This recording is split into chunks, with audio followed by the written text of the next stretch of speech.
avenues that we have taken on is during like COVID, I'm sure some of these larger or even smaller HOAs started doing what they call market days, right? Like they would bring the farmer's market to the neighborhood. Yeah. Well, Yes, a bunch of them have kept doing these. And so we've kind of attached to like these market days.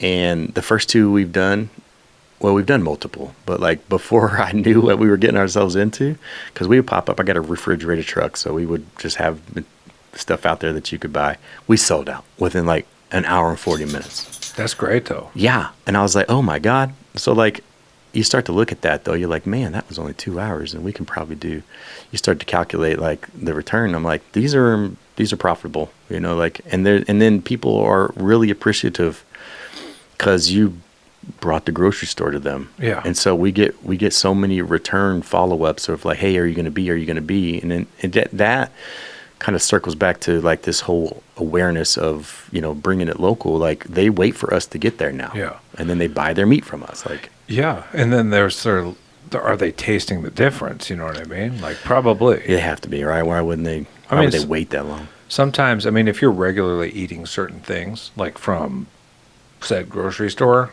just whatever, and then you start eating a local product, like you might even feel it. You know what I mean? You're going to taste it. Everybody's thinking about the taste, but like the amount of omegas and stuff you'll get from, you eat it for long enough, you're going to feel different too. Yeah, it's funny you say that. So Erica, she is my significant other and business partner. Yeah. She was vegetarian for a very long time.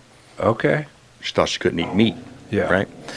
And come to find out is she was allergic to one of the additives or whatever was in just high volume processed meats, because she'll eat the beef and even the pork that we carry.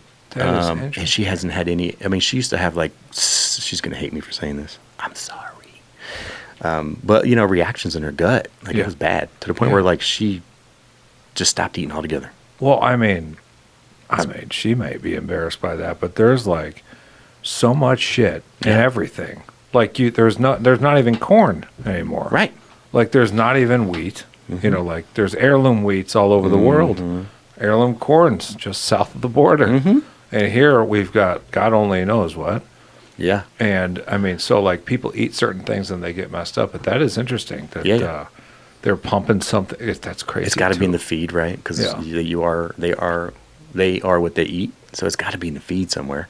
Well, even down to the last step where they're like injecting it so it stays pink and it doesn't oxidize. You like take some ground beef open and it's like all gray. Oh yeah. But it's pink and pretty on the outside. Right. Like that's still good. Yeah. We got another couple days. Look, this has been in there for 3 weeks. We're good. Like use or freeze by and it's got 6 years on it. I'm like, that's not true. Oh God.